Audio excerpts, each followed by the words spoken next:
lot of different regulations we, as so many other in this room, have to deal with and get compliance concurrently. We do with 3 different regulations. Number 1 is the on-road rule. Number 2 is the greenhouse gas regulation, because we're in the warehousing business, we're having to replace all of our forklifts. That's very challenging in these economic times.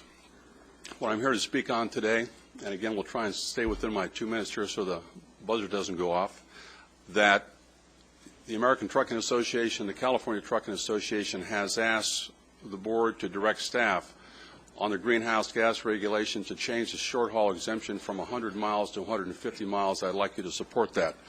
Certainly in our environment, so many others in short haul short haul transportation, we have not just one trailer and one truck. Our situation is we have 3 trailers per 1 power unit. Sometimes these are not turning over more than 3 to 5 times a week.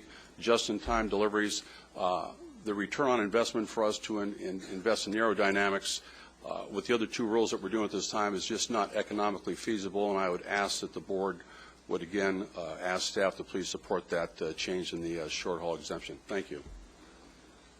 Thank you. Sean Edgar, then Danielle Masello.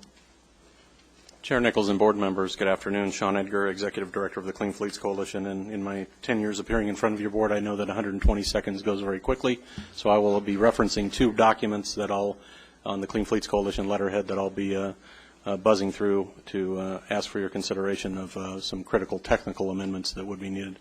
Primarily, first item on, you've heard from Trucking Association as well as others that the 2007 to 2009 engine credit is something that is very important to them.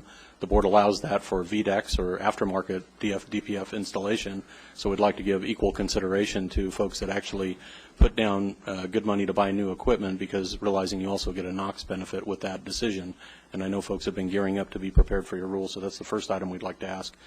Equity with regard to early action on 07 to 09 engines. Secondly, there's early action.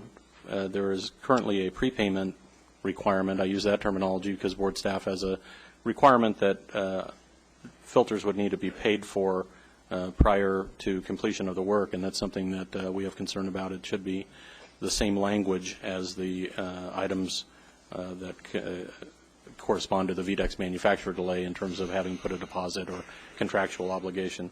Lastly, I'll skip over engine family because we can't supply data that's not available on the engine. We should allow gasoline hybrid electric vehicles. I have a explicit statement request for switching compliance paths. If a fleet goes from one path to another, then we ask for an explicit statement that as long as the fleet's in compliance in one calendar or one schedule, that it also be compliant in on the other schedule, and that's not, it's intuitive but not explicit. Lastly, I'll just reference very quickly an item on belly boxes. I have a one-page handout here that contains a belly box amendment that I can speak to at more detail at staff leisure. And lastly, I provided a picture set of the lettuce truck harvesting equipment that Mr. Dan Masolo is going to speak about. So thank you for your time. Happy to answer questions you may have. Good work. Thank you.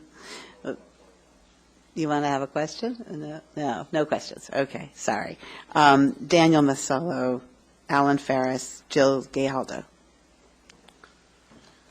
Hi, I'm Daniel Masolo with Masolo Brothers, Inc., and we have a vehicle that we're requesting that you would place in the specialty ag category.